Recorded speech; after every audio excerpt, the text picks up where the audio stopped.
I thought I knew who I was until a stranger at the pharmacy shattered my entire life with 5 words. She went missing 25 years ago. My name is Jessica Thompson, and this is the story of how I discovered that everything I believed about myself was a lie. It started on a rainy Tuesday afternoon in Portland. I was standing in line at Walgreens, feeling miserable with a sinus infection, when an older woman turned around and stared at me like she'd seen a ghost. Her face went completely white. Her hands started shaking, and then she said something that changed everything. "You look just like my sister." Now, I've heard that before. People always tell me I remind them of someone. My best friend Ashley says I have one of those faces. Generic, familiar, the kind of face that makes strangers think we went to high school together. So I smiled politely, the way you do when someone says something random in public. But this woman didn't smile back. Instead, tears started forming in her eyes. "She went missing 25 years ago," she whispered. That's when my polite smile started to fade. There was something in her voice, something raw and desperate that made my skin prickle. I laughed nervously, trying to lighten the moment. "I'm sorry to hear that.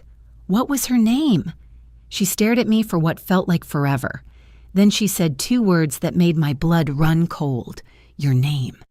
The prescription bottle I was holding slipped from my hand. I watched it fall in slow motion, heard it hit the linoleum floor with a crack. Little white pills scattered everywhere, rolling under the candy display, bouncing off the woman's sensible brown shoes, but neither of us moved to pick them up. "My name?" I repeated, my voice barely a whisper. "Rachel," she said. "Rachel Marie Anderson. My middle name is Rachel, Jessica Rachel Thompson. My parents told me they named me after my grandmother, but I'd never met her. She died before I was born. Or at least, that's what they said." The woman stepped closer, and I could see every line on her face, every gray hair that had probably turned that color from years of worry. "You have her eyes," she said, "green with little gold flecks, and that scar above your eyebrow." My hand moved involuntarily to touch the small scar above my right eye. I'd gotten it falling off my bike when I was 7. My dad had rushed me to the emergency room. Mom held my hand while they put in 3 tiny stitches. I remembered it perfectly. Or did I? "How old are you?" the woman asked. 32. She'd be 32. Her voice cracked on the words. She had a birthmark on her left shoulder, shaped like a crescent moon. The pharmacy suddenly felt too small, too bright. The fluorescent lights buzzed overhead like angry wasps.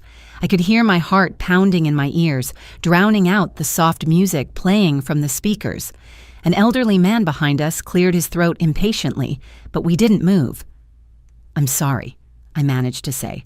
"I think you have me confused with someone else." But even as I said it, something cold was creeping up my spine, because I do have a birthmark on my left shoulder, shaped exactly like a crescent moon. I'd always thought it was cute, unique. My boyfriend in college used to kiss it and call it my lucky charm. The woman reached into her purse with trembling hands and pulled out a worn photograph. This was her. This was Rachel. I looked at the photo and felt the ground shift beneath my feet. A little girl stared back at me, grinning with 2 missing front teeth. She had my nose, my chin, those same green eyes with gold flecks. She was wearing a pink dress I swear I remembered owning. "I have to go," I said, backing away. "I'm sorry, I have to go." I turned and ran out of the pharmacy, leaving my prescription, my dignity, and possibly my entire identity scattered on that floor. The rain hit my face like cold needles, but I didn't stop running until I reached my car. I sat there, engine off, rain pounding on the windshield, trying to make sense of what just happened. But here's the thing about the truth. It doesn't care if you're ready for it. It doesn't wait for the perfect moment. Sometimes it finds you on a random Tuesday when you're sick and vulnerable, standing in line at a pharmacy. Sometimes it looks like a stranger's tears and sounds like your own name spoken by someone who's been searching for you for 25 years. My name is Jessica Thompson. At least I thought it was. But that Tuesday afternoon, I started to wonder if my name might actually be Rachel Marie Anderson, and if the life I'd been living was built on someone else's tragedy. That morning had started like any other Tuesday in my life. I woke up at 7:30 in my Pearl District apartment. the one with the exposed brick walls and the window that never quite closed all the way. Rain was pattering against the glass, which was nothing new for Portland in March. My sinuses felt like someone had stuffed them with cotton balls soaked in cement. I rolled over and grabbed my phone, squinting at the bright screen. 3 texts from Ashley asking if we were still on for Thursday coffee. One from my mom with a gif of a dancing cat and the words, "Happy Tuesday, sweetie," and 2 missed calls from my client who wanted to know if I could make the logo more purple but less purple. My name is Jessica Thompson, and I design logos for small businesses. Not the most glamorous job, but it pays the bills and lets me work from home in my pajamas. I'd been doing it for 5 years, ever since I graduated from Portland State with a degree in graphic design and a mountain of student loans. I dragged myself out of bed and shuffled to the kitchen. My apartment was small but cozy, decorated with thrift store finds and plants I somehow hadn't killed yet. The walls were covered with my own artwork and photos from family vacations. There was one of me and my parents at Crater Lake when I was 15, all of us squinting in the bright sun. Another from my college graduation, my dad looking proud in his only suit, my mom crying happy tears, Susan and Michael Thompson, the best parents anyone could ask for. Mom worked as a pediatric nurse at OHSU, coming home with stories about brave kids and grateful parents. Dad was an accountant at a firm downtown, the kind of guy who got excited about tax season and actually enjoyed balancing checkbooks. They'd been married 35 years and still held hands when they walked. I made myself tea with honey, hoping it would help my throat. As I waited for the water to boil, my phone rang. Mom's face appeared on the screen, smiling in that photo I'd taken at her birthday dinner last year. "Morning, sweetie," she said when I answered. "How are you feeling?" "Like someone filled my head with concrete," I croaked. "Did you call the doctor? You know how you get with sinus infections. Remember that time in high school when you let it go too long and ended up with pneumonia?" I did remember. Mom had stayed home from work for 3 days, making me soup and forcing me to drink what felt like gallons of water. She'd slept on a chair in my room because she was worried about my breathing. "I'll go to the walk-in clinic," I promised. "Good. Oh, and don't forget about Emma's wedding next month. Aunt Karen called yesterday to make sure you got the invitation. You know how she gets about RSVPs. Emma was my cousin, Aunt Karen's daughter. We'd grown up together, spending summers at the coast, building sandcastles and searching for shells. The Thompson family was small but close. Just my parents, Aunt Karen and Uncle Bill, and their 2 kids. My grandparents had all passed before I was born, which I'd always thought was sad. No stories about Grandma's cookies or Grandpa's war tales like other kids had. After I hung up with Mom, I took a shower, threw on my dad's old University of Oregon sweatshirt and some jeans, and headed to the walk-in clinic. The doctor confirmed what I already knew: sinus infection. She sent me off with a prescription for antibiotics and instructions to rest. The rain had picked up by the time I left the clinic. I sat in my Honda Civic for a moment, debating whether to fill the prescription now or just go home and sleep. Responsibility 1. The Walgreens on Northwest 23rd was only 5 minutes away. I found a parking spot right in front, which felt like a small miracle. Inside, the pharmacy was busy but not packed. An elderly man was arguing about insurance coverage. A young mom was juggling a toddler and a prescription bag. Normal Tuesday afternoon stuff. I handed my prescription to the pharmacy tech, a kid who looked about 12 but was probably in college. 20 minutes, he said without looking up. So I wandered the aisles, picking up things I didn't need. Chapstick, a magazine with spring organizing tips on the cover, a bag of cough drops, normal things for a normal person living a normal life. If someone had told me that in 20 minutes everything I believed about myself would crumble, I would have laughed. I was Jessica Thompson. I had baby pictures on my parents' mantle starting at age 3. I had a birth certificate, a social security number, a history. But histories, I was about to learn, can be rewritten. And sometimes the most ordinary moments are just the calm before everything changes. The pharmacy line moved slowly. I shifted my weight from foot to foot, trying to ignore the pressure in my sinuses. The woman in front of me was buying what looked like half the gardening section: gloves, plant food, and one of those little hand shovels. She had gray hair pulled back in a neat bun and wore a cardigan that reminded me of something my mom would own. When she turned around to leave, our eyes met. The change in her expression was instant and terrifying. Her face went from pleasant distraction to complete shock, the color draining away like someone had pulled a plug. Her mouth opened slightly, and the bag of gardening supplies slipped from her hand. "Oh my God," she whispered. I bent down to help her pick up the scattered items. "Are you okay? Do you need to sit down?" She grabbed my wrist as I handed her the gloves. Her grip was stronger than I expected. "You look just like my sister." I straightened up, gently pulling my hand back. "People say I have one of those faces." "No," she shook her head violently. "No, you don't understand. It's not just a resemblance. It's everything. The way you tilt your head, your nose, your eyes, even that scar." Her finger pointed to the small mark above my right eyebrow. I touched it reflexively, the way I always did when someone mentioned it. "I got this falling off my bike." "When you were 7, she said. It wasn't a question. "How could you possibly know that?" "Because Rachel got that scar when she was 7, 2 weeks before she disappeared." Her voice cracked on the last word. "She was trying to ride without training wheels, hit a rock and went over the handlebars. 3 stitches at St. Mary's Hospital." The pharmacy suddenly felt too warm. I could hear the blood rushing in my ears. "I think you're confused. My name is Jessica." "What's your full name?"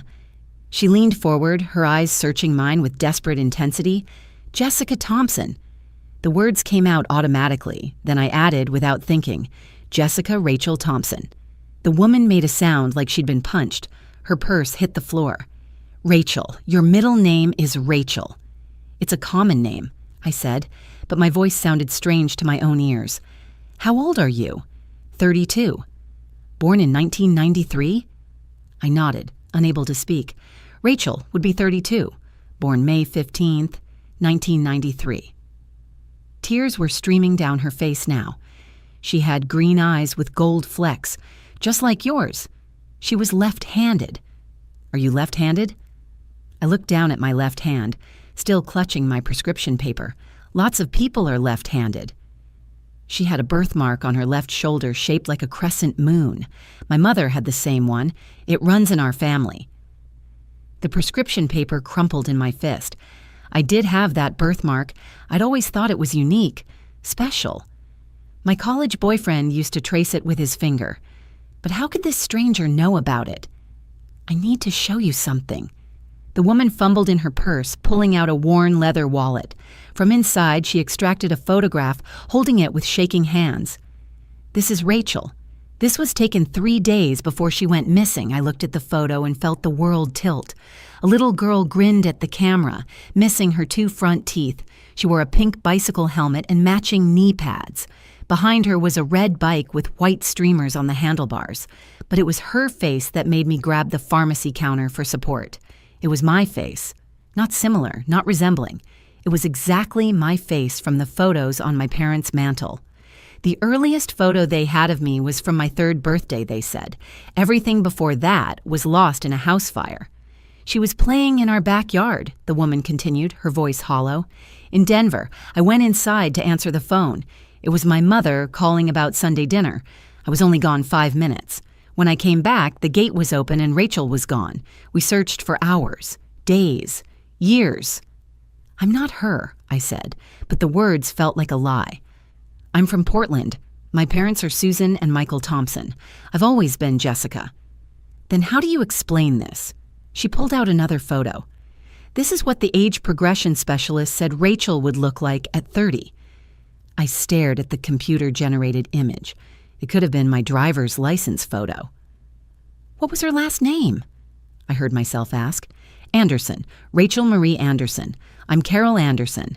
I'm your sister." That's when the antibiotics slipped from my hand, the bottle breaking open on impact, pills scattering across the floor like tiny white secrets I could no longer keep contained. I ran out of the pharmacy like the building was on fire. The automatic doors couldn't open fast enough. I burst through them into the rain, gasping for air that wouldn't come. My car was right there, just 20 feet away, but it felt like miles. My hands shook so badly I dropped my keys twice before managing to unlock the door. Inside the car, I gripped the steering wheel until my knuckles turned white. The rain hammered against the windshield, creating a wall of water between me and the world. I couldn't stop seeing that photo, that little girl with my face. Rachel Marie Anderson. The name echoed in my head like a song I couldn't remember learning. I drove home on autopilot, ran up the 2 flights to my apartment, and slammed the door behind me. My reflection in the hallway mirror stopped me cold. I stared at my face, searching for proof that I was who I'd always believed I was. But all I saw were questions. I went straight to the bookshelf where my parents kept our family photo albums when I was growing up. I had copies of some of them. My hands trembled as I pulled out the oldest one, labeled Jessica's Early Years in my mom's neat handwriting. The first photo showed me at my 3rd birthday party. Chocolate cake smeared across my face, a pointed party hat sliding off my head. I flipped the page. Me at Christmas, maybe 3 and a half, hugging a stuffed elephant. Another page. First day of preschool, age 4, wearing a Minnie Mouse backpack. I flipped backward. Nothing. No baby pictures, no toddler photos, no first steps or first words or first anything. My life, according to these albums, began at age 3. I grabbed my phone and called my mom. She answered on the 2nd ring. "Hi, sweetie, did you get your prescription filled?" "Mom, I need to ask you something, and I need you to tell me the truth." "Jessica, what's wrong? You sound upset." "Why don't I have any baby pictures?" The silence stretched too long. I could hear her breathing, quick and shallow. "We've told you this before. The house fire when you were 3, we lost everything." "What house fire? Where were we living?" "In California, before we moved to Portland." "Where in California?" Another pause. "Sacramento." "What was our address?" "Jessica, why are you asking about this now?" "Just answer me, Mom, please. What was our address?" "I don't remember the exact address. It was so long ago." "You remember everything. You still have the receipt from my first day of kindergarten shoes. How can you not remember where we lived?" "Jessica, you're scaring me. What's going on?" I hung up. My hands were shaking so hard I could barely hold the phone. I went to the bathroom and stood in front of the mirror, pulling my shirt off my left shoulder. There it was. The birthmark I'd never really thought about, shaped exactly like a crescent moon. I called Ashley. "Can you come over? Right now?" "Jess, I'm at work. What's wrong? Yep, please, I need you." 20 minutes later, she was at my door, still in her dental hygienist scrubs. I told her everything, the words tumbling out in a rush. The woman at the pharmacy, the photos, the missing sister named Rachel, the birthmark. Ashley listened, her face growing more concerned with each detail. "Okay, let's think about this logically. It could be a coincidence. Rachel is a common name. Lots of kids fall off bikes. And the birthmark? And the fact that I have no photos before age 3, and that my parents can't remember where we lived. Maybe they're telling the truth about the fire. Then why can't they remember the address? Why have they never taken me back to California to show me where we used to live? Why don't I know any family friends from before Portland?" Ashley bit her lip. "What do you want to do?" "I need to know the truth." I pulled out my laptop and opened Facebook. "Help me find her." It didn't take long. Carol Anderson, retired teacher, lives in Portland. The profile picture showed her with what looked like grandchildren. Her cover photo was a garden in full bloom. "That's her," I whispered. "That's the woman from the pharmacy." I clicked on her photos, scrolling through years of family gatherings, holidays, ordinary life. Then I found it. An album titled Never Forgotten. My finger hovered over it for a moment before clicking. The first photo knocked the breath out of me. A family portrait. A younger Carol, maybe early 30s, with a man who must have been her husband, a girl about 10 years old, and a younger girl about 7, with a gap-toothed grin. The caption read, "The last photo of our complete family." Rachel went missing 2 weeks later. We never stop hoping. I stared at that little girl's face, at my face. "Oh my God," Ashley whispered. "Jess, you need to meet with her." I nodded, my throat too tight to speak. With trembling fingers, I typed out a message. "Mrs. Anderson, this is Jessica from the pharmacy. I think we need to talk." 3 days later, I sat across from Carol Anderson at a small cafe on Hawthorne. She'd responded to my message within minutes, suggesting we meet somewhere public but quiet. I'd barely slept since the pharmacy encounter, spending my nights staring at photos and searching for memories that didn't exist. Carol arrived carrying a large tote bag and a manila folder. Her eyes were red-rimmed, like she'd been crying for days. Maybe she had been. She sat down carefully, as if sudden movements might scare me away. "Thank you for meeting me," she said softly. "I know this must be overwhelming." I nodded, not trusting my voice. She pulled out the manila folder first, spreading its contents across the small table. Newspaper clippings, missing person flyers, police reports, an entire life documented in desperate searches. "This was in the Denver Post," she said, pointing to a headline. "Local girl vanishes from backyard." The article was dated June 3rd, 1998. We'd just moved to that house, new neighborhood. I thought the fence was secure. She showed me another clipping. Rachel Marie Anderson, age 7, brown hair, green eyes, 42 inches tall, 45 pounds, wearing a yellow sundress with butterflies, left-handed, scar above right eyebrow, birthmark on left shoulder. My hand went unconsciously to my shoulder. "The police thought she wandered off and got lost," Carol continued. "Then they thought maybe she'd been taken by someone. We had volunteers searching for weeks. My husband took a leave from work. We hired private investigators." She pulled out a photo album next, the one I'd seen glimpses of on Facebook. This was Rachel's first day of school. She was so excited, insisted on wearing her new light-up shoes even though they didn't match her dress. Page after page of a life interrupted, birthday parties, Christmas mornings, a trip to the zoo. In every photo I saw myself, not someone who looked like me. Me. "This was taken the morning she disappeared," Carol said, her voice breaking. She showed me a Polaroid of a little girl eating cereal, grinning at the camera with milk on her chin. She was going through a phase where she wanted photos of everything.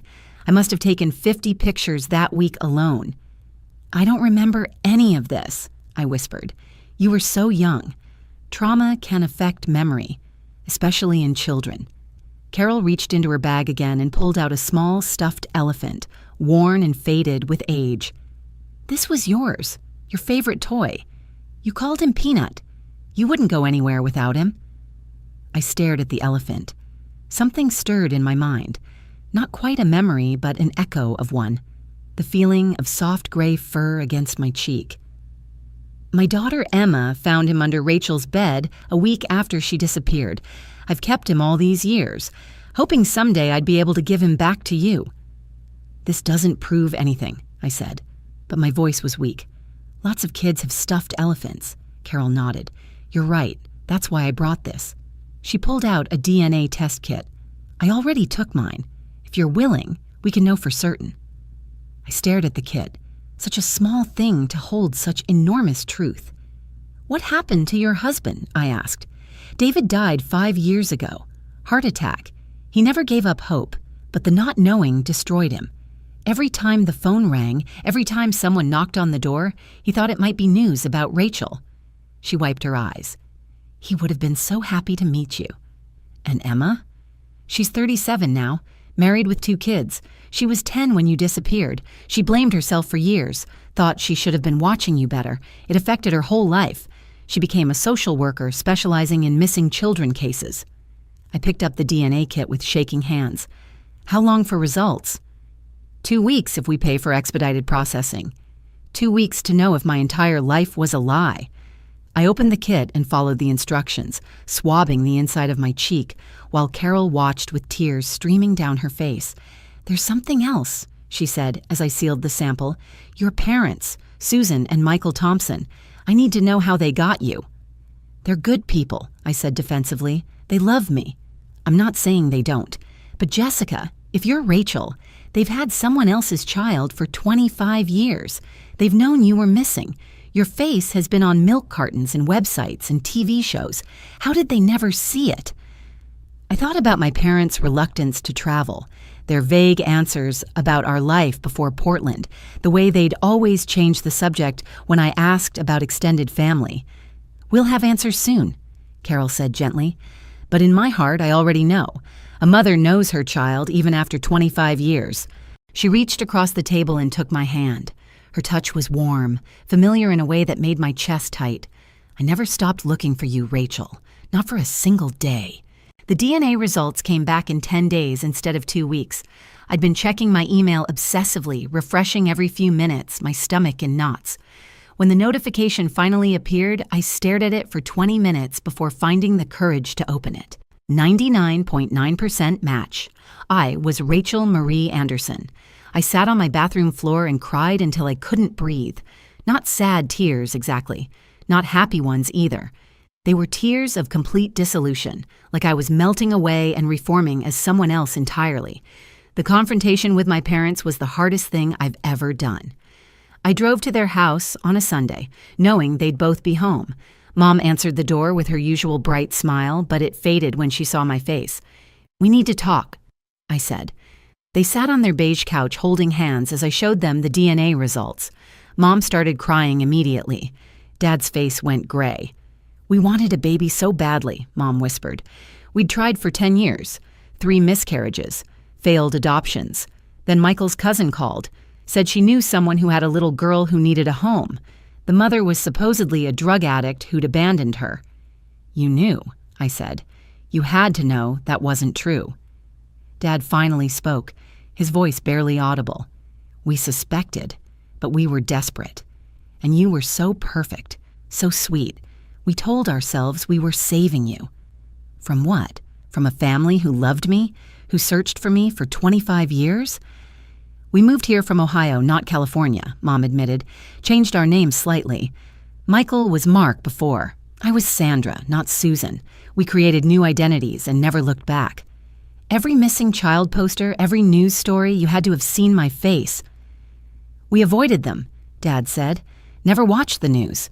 Never looked at those posters. We convinced ourselves you were better off with us. They'd loved me, that was true, given me piano lessons and helped with homework and cheered at every soccer game. But they'd also stolen me from another family who'd loved me first. They'd let Carol Anderson spend 25 years wondering if her daughter was dead or alive. The legal complexities took months to sort out. My parents faced charges for custodial interference and identity fraud. Their lawyers argued that the statute of limitations had passed, that they'd been good parents, that I'd had a wonderful life. All true, but it didn't erase the crime. In the end, they received probation and community service. The judge considered their age, their otherwise clean records, and my own complicated feelings about punishment. I didn't want them in prison. I just wanted the truth. Meeting Emma for the first time was surreal.